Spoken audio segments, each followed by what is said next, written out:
The late great Carl Sagan once described Earth as a pale blue dot, a mote of dust suspended in a sunbeam. Everything that we have ever known has taken place on this dot, yet in the grand scheme of things it is nothing. Our Earth is but one planet orbiting the Sun in the solar system. The Sun is one of countless billion stars in the Milky Way, itself one of countless billion galaxies in the universe. We have existed, and indeed will only exist, for less than a microsecond in terms of universal time. Everything we know will eventually wither away and die.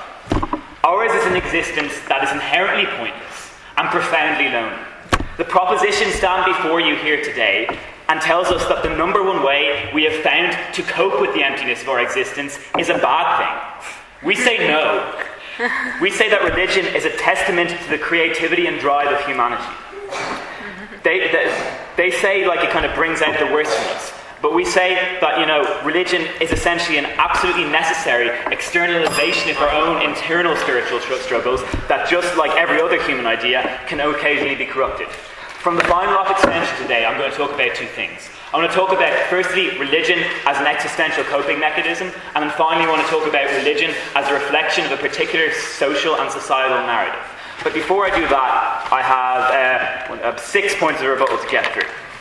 Okay, so first of all, David got up here, no thank you, and told us about the countless cruelty that's been done by religion. As has been said, so many oftentimes along our bench, we think that this just essentially reflects the nature of the societies that bore that religion. We don't think it's a thing that's particularly of religion itself. No thank you. Then we said the occasional St. Francis of Assisi isn't enough to justify this. We think it's kind of much more than just the occasional St. Francis of Assisi. We think loads of people have done good solely because of religion. No thank you. I'm sorry to be really cynical, but do you think if you for example took the guards out of Dublin, people would just not loot everywhere? We think ultimately, some people only do good because they think somebody is watching. Okay, and then Sebastian got up here and told us, religion is far more influential than other ideologies. We think, ultimately he's kind of far too optimistic about human nature. I think people are always looking for excuses to kill each other. I mean, political ideology is one that's been raised. Loads of people kill each other of political ideology. And we think ultimately religion is just essentially a broader representation of already existing prejudices and manifest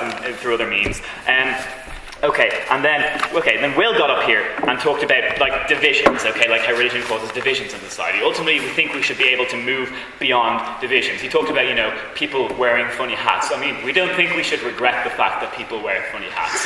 We think we should probably move beyond the fact that people wear funny hats and kind of deal with that. We don't see how that really gets to the point. And then he talked about how religion fundamentally alters our perception of reality. I think the fact that everybody lives separate existences kind of fundamentally alters our perceptions of reality. I think we all kind of have fundamentally subjective perceptions of reality, given that we don't know what everybody's like. So ultimately we don't think that religion has a monopoly on this. And then finally, Nisha got up in here, she told us specifically why religion caused these things. It's the reason why people are willing to sit by and let these things happen. I think ultimately the problem here isn't religion. The problem is kind of essentially fundamentalism as in a commitment to a particular ideology that you will never go back on. No, thank you. We think that this is not a specifically religious thing. She said, why do Latin people continue to vote?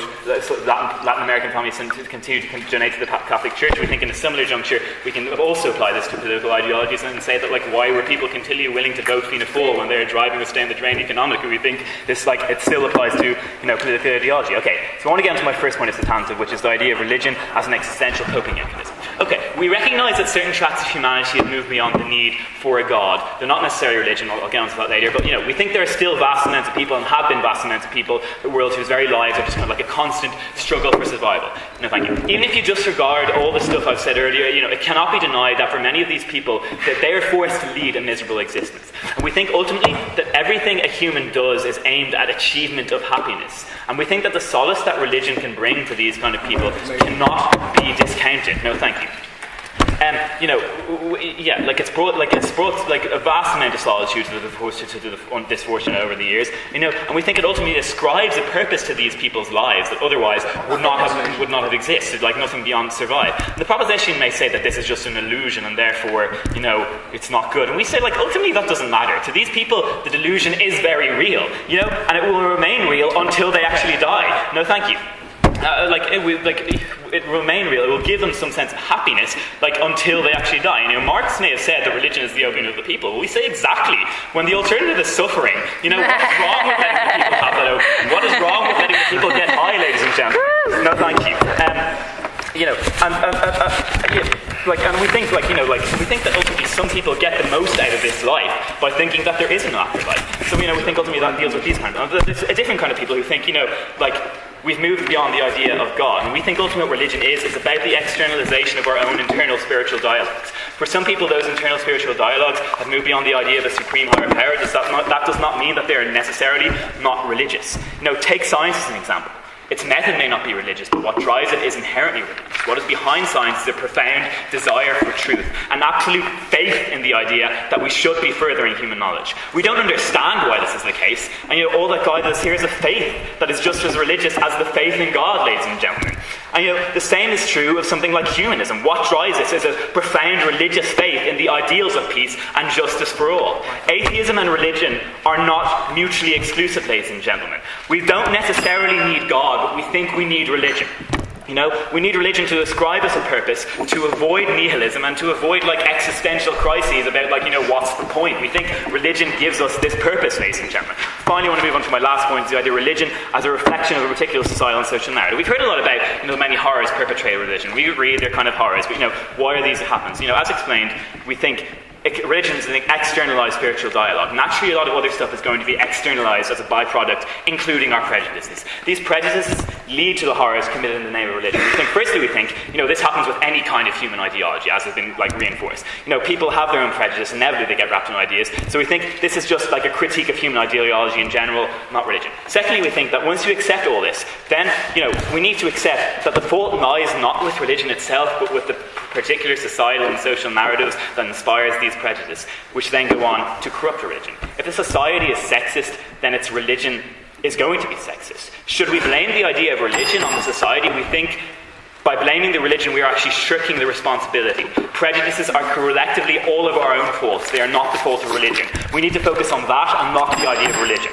Finally, we've heard that religion amplifies the bad things that happen. And we think then if you accept that, you also have to accept that it amplifies the good things that happen. If you concede that, the possibility of, we think religion has definitely motivated people to good and amplifies this. And this is especially important when we tie it back into my last point. Religion can amplify our search for truth. It can amplify our search for a more equal society. Together we can explore the stars, ladies and gentlemen, and it will be down to religion that this has happened. Thank you very much.